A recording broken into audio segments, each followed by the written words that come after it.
Welcome back, people of the internet. My name is DargonEvo, and today we are checking out the new in-person photos of the S.H.Monsterarts Shimo and Skar King that were taken by a few people who visited the Tamashii Nation store in Tokyo. And let me say, these figures look slightly different than their promotional images. So starting off, we can see Skar King side by side with Shimo, along with the chromatic version of Godzilla. Y'all can get a good taste for how big Shimo is going to be. Shin Godzilla, I have the frozen version, who is about twice the size of the 1994 Godzilla. He's pretty big, pretty neck and neck with Ultima. But Shimo is going to be about that size. I don't know if she'll feel just as heavy, but the concerning thing is they have these Tamashii stands holding her up. For Skar King, I could understand that, but Shimo's on all fours. We have another photo. See, again, they have those stands holding her up. I think everything about the top of her body looks really good. We'll take a closer look at her eyes here. I feel like her feet are still way too big. We can see we're going to get plenty of articulation of all of these creases and gaps. So she's definitely going to be fun to pose around, but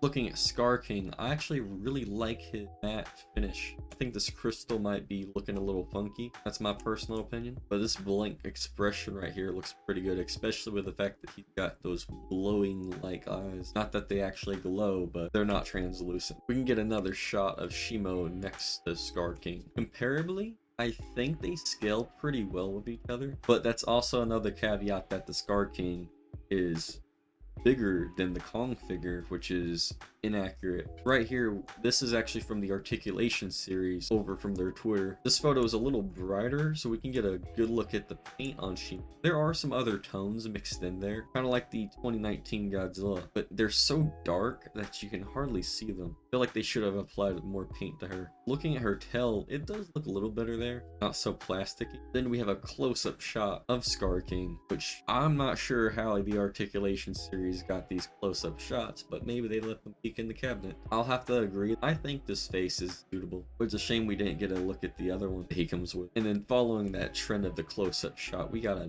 lovely close-up of Shimo. Now we can actually see that her eyes aren't just dots painted. They do have some depth to them, so that's good to see.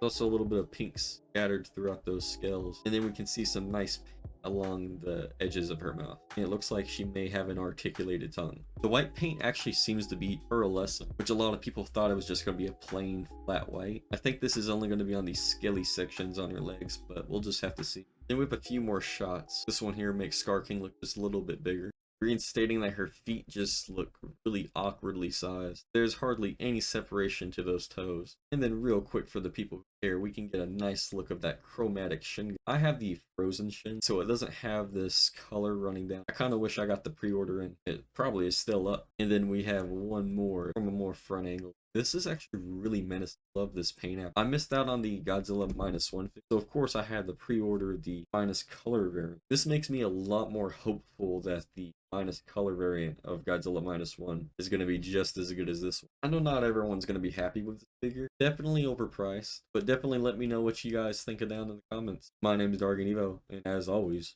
have an amazing day.